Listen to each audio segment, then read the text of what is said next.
Stop beating yourself up.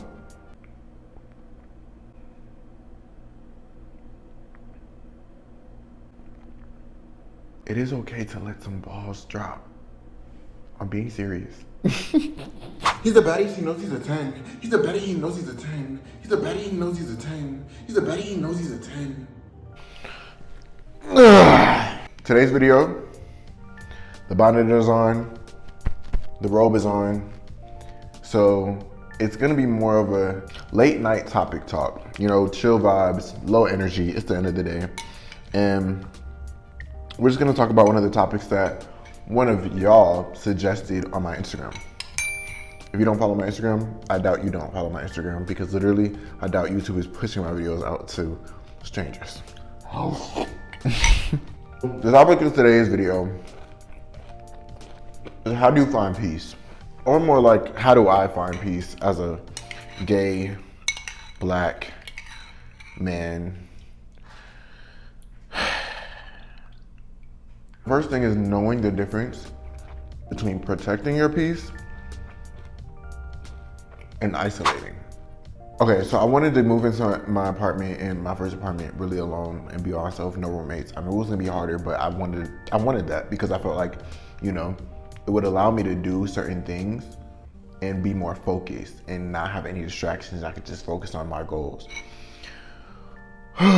Child, that was tough. This is tough. This was a tough journey, because during certain moments, I really felt alone, really by myself, very isolated, new city, no friends. It was kind of lonely and depressing.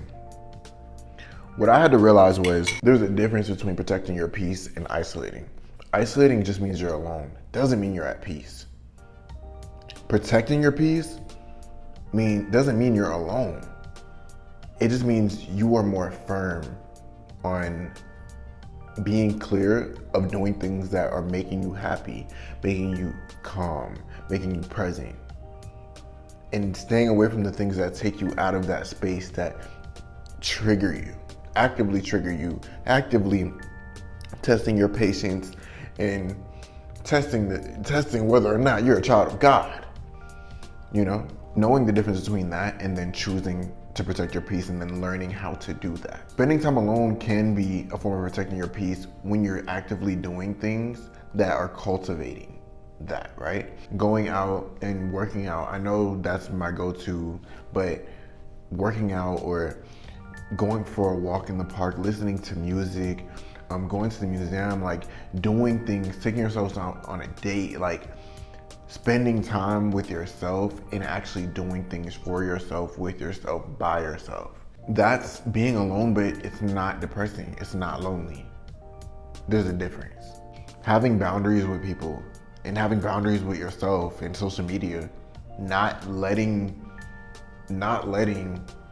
people step on those boundaries and walk all over them. Because when you do, you start to get drained. You start to feel like you don't have energy for things, because you don't.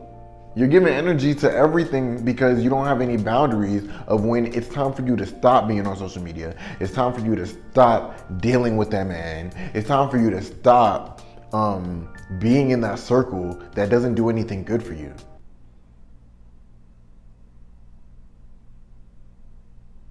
And then being around people who you actually enjoy, people who are actually celebrating you. When you go through things, these people are the people who not only give you a shoulder to cry on, but give you a plan to develop. Someone who feels like a teammate when going through life sometimes. Not to say that you're depending on someone, it's not that. And I cannot, ooh, it just makes me so mad when someone is like, no, I don't want to depend on, I can't depend on people. You wanna know why? You wanna know why that aggravates me? It's because the truth is, society goes around by people depending on other people. You do not do everything for yourself because it's impossible. And it is draining as hell. And I'm speaking from experience. I do everything myself. I learned how to work out, learned how to train myself. I learned how to cut my own hair. I learned how to pay my own bills. I had to start my own business. Like, I've done a lot of things by myself, and because of that, I've definitely learned the power in depending on someone else to do something for you. You know, it's not healthy. The second thing is, remember that you're a work in progress. You are not a finished product, and if you were, what kind of life would that be? Knowing that that was all you could do, and you at your full potential. Like, you ain't getting no better than this. This is all you're staying at. You're not getting no better. Who would want to live that life? There's nothing to look forward to. Understand that you are a work in progress. If you don't get to something, give yourself grace. If you did your best may look different every fucking day, but give yourself grace. Stop beating yourself up. Stop.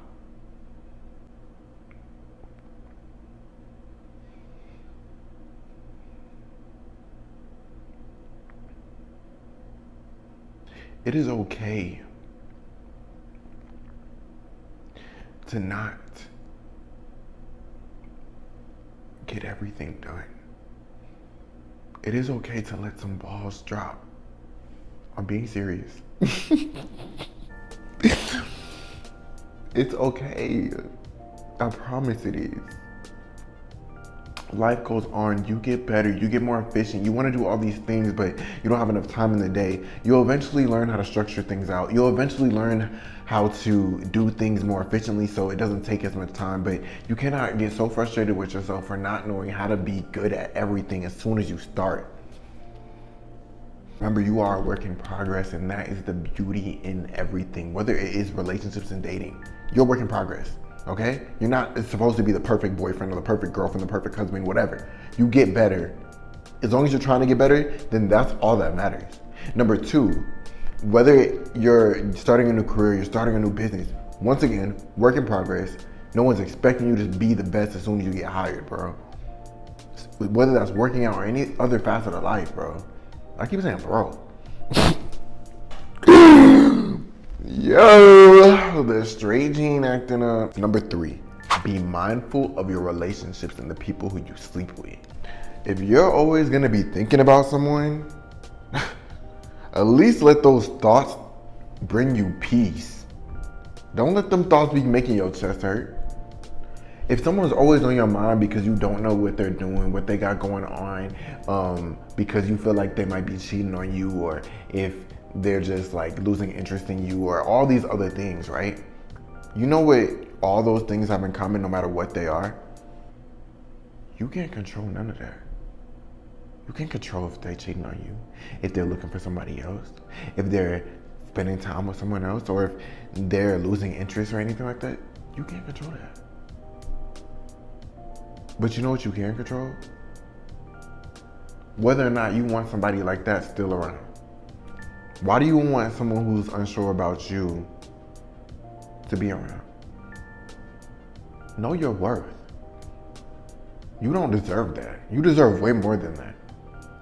Men make some people feel less than in order for them to feel better.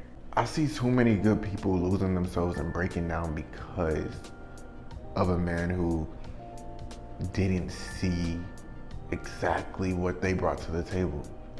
But it's not your job to make them see that. It's not your job. It's your job for you to wake up every day looking in the mirror and you see it. If someone else doesn't see it, oh well, wrong room. Wrong room.